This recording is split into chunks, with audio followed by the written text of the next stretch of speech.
My name is Ava, and I am 22 years old. My life, from early childhood, has felt like an endless kaleidoscope of changing surroundings and a constant search for stability. Ever since my parents divorced, my familiar world crumbled. I had to adapt to new circumstances repeatedly, relying almost entirely on myself. Right now, I study graphic design, spend endless hours over sketches, and take on freelance projects just to stay grounded on my own 2 feet. Peace and the feeling of a true home always seemed like something unattainable to me. Everything changed when my mother was offered a long-term job assignment abroad. I needed a place to stay so I could finish my studies in peace without worrying about finding an apartment. The only person who extended a helping hand was my uncle Nathan. Nathan has been married to Victoria for several years. They live in a cozy, beautiful 2-story house in a picturesque countryside area, far from the noise and hustle of city life. At first, I thought this would just be a temporary pit stop for a couple of months, simply waiting out the uncertainty. But weeks turned into months, and I gradually got used to the quiet of their home, its measured rhythm, and its soothing atmosphere. To me, Nathan was always something more than just a relative on my mother's side. He was more like a mentor and an older friend. He was the one who patiently taught me how to ride a bicycle as a child, helped me with my school projects, and when I turned 18, helped me choose and buy my first car. He is an incredibly perceptive, kind, and patient man who truly knows how to listen. My relationship with his wife, Victoria, was quite distant at first. When they got married a couple of years ago, I felt awkward being around her. I settled in the far wing of the house, in the guest room, trying to stay as invisible as possible. But over time, the tension dissolved. Victoria began sharing cooking secrets, offering life advice. And though we didn't become best friends, the previous awkwardness completely disappeared. It seemed like everything had settled into a normal routine. But recently, strange, frightening changes began happening inside me that I couldn't explain for a long time. The more time I spent around Nathan, the stronger the attraction toward him grew. His casual, inadvertent touches, his warm smile, his fleeting glances when he thought I was busy working and wouldn't notice, all of it began triggering an extraordinarily powerful response in me. The tension between us mounted with every passing day, turning into an unbearable, almost physical sensation. I tried to convince myself that it was all just a figment of my imagination, a simple feeling of gratitude, or ordinary emotional attachment.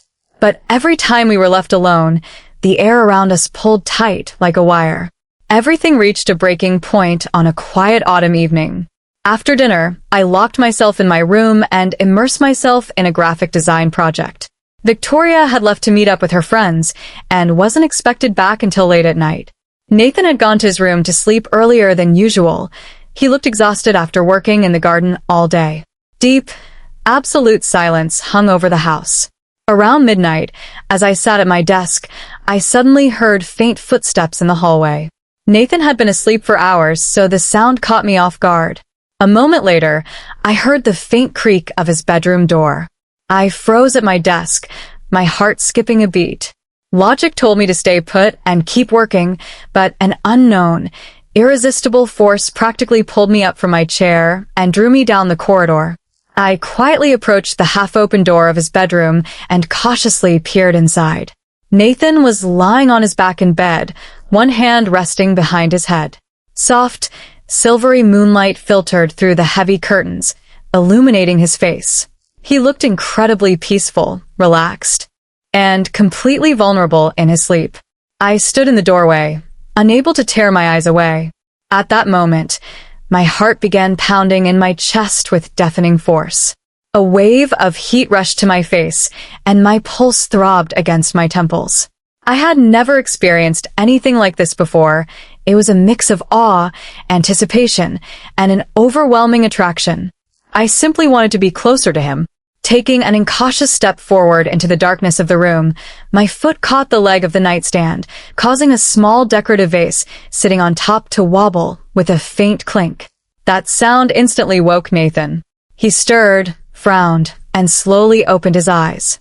For a fraction of a second, our eyes met in the dim light. I could see deep confusion in his gaze, mixed with an elusive, intense emotion. He blinked a few times, trying to make out my silhouette, and then, recognizing me, offered a soft smile. "Ava, what are you doing here?" he asked, his voice raspy, quiet, and velvety from sleep. My heart was ready to leap out of my chest. I scrambled to find the words to justify my presence, but my throat tightened with embarrassment. I didn't mean to wake you," I mumbled, feeling the heat rise all the way to the roots of my hair. "I just needed to talk." Nathan slowly sat up on the bed, swinging his legs to the floor, and rubbed his eyes with his palm. That same kind, patient smile I had known since childhood reappeared on his face. But now, in the quiet of the nighttime bedroom, something entirely different surfaced in his eyes, something that caught my breath completely. He studied my face for a couple of seconds before speaking softly. "It's all right, Ava. You know you can always talk to me. I'm right here." I nodded, but I couldn't move. My thoughts were jumbled. The room suddenly felt suffocatingly warm, and the air felt charged with electricity. "I just wanted to be near you," I whispered faintly, barely recognizing my own voice. Nathan's smile faded slightly. A flicker of hesitation, an inner struggle, passed through his eyes, but that uncertainty vanished as quickly as it had appeared. He took a deep breath and lightly patted the edge of the mattress beside him. "Come here," he said warmly. "Sit down. Tell me what's troubling you." I hesitated for only a fraction of a second. Something inside me snapped completely, pushing me forward. I walked over and sat on the edge of the bed. I could feel the warmth emanating from him. His gaze was gentle, though slightly bewildered, but deep in his eyes burned that same spark that sent a massive wave of shivers coursing through my skin. "Ava, are you okay?" he asked softly, searching my eyes. Instead of answering, I leaned closer. My breathing became rapid and ragged. I could no longer control my actions. Everything around us ceased to matter. Nathan didn't pull away. His eyes fixed on mine with a quiet, yet undeniably intense force. He remained silent, but his breathing grew just as deep and heavy as mine. The space between us shrank to nothing. Without another word, I slowly leaned toward him. My hands were trembling. When my lips cautiously, almost imperceptibly brushed against his, it felt like an explosion. Nathan froze for a second, and then his palm slowly rose and rested gently against my cheek, pulling me closer. In that instant, everything changed. My mind desperately tried to appeal to logic and morality, screaming that this was a mistake, but my body refused to obey. The desire proved stronger than any prohibition. The kiss grew deeper, hotter, and more insistent. Nathan's other hand slid down my back, feeling me tremble at his every touch. The boundaries of the outside world simply dissolved. There was only the two of us in this room, frozen in time. He pulled back for a second, resting his forehead against mine. We were both breathing heavily and rapidly. I could feel the thrum of his pulse, matching the wild, erratic rhythm of my own heart. "Ava," his voice sounded low, strained, and immensely tight. "We shouldn't be doing this. This isn't right." Yet his fingers intertwined tightly with mine, refusing to let me pull away by even a millimeter. "I don't want to think about what's right, Nathan," I whispered, tightening my grip on his hand. "I want this. I want to be with you." I reached for his lips again, and this time, there was not a trace of doubt or fear left in our kiss. There was only pure, all-consuming passion that we had both suppressed for far too long.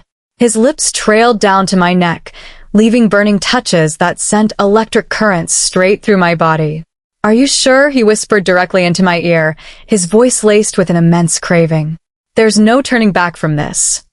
"I'm sure," I answered firmly, running my palms across his chest, feeling the wild thumping of his heart. The room seemed to shrink around us, the moonlight dimmed, and our breathing merged into one.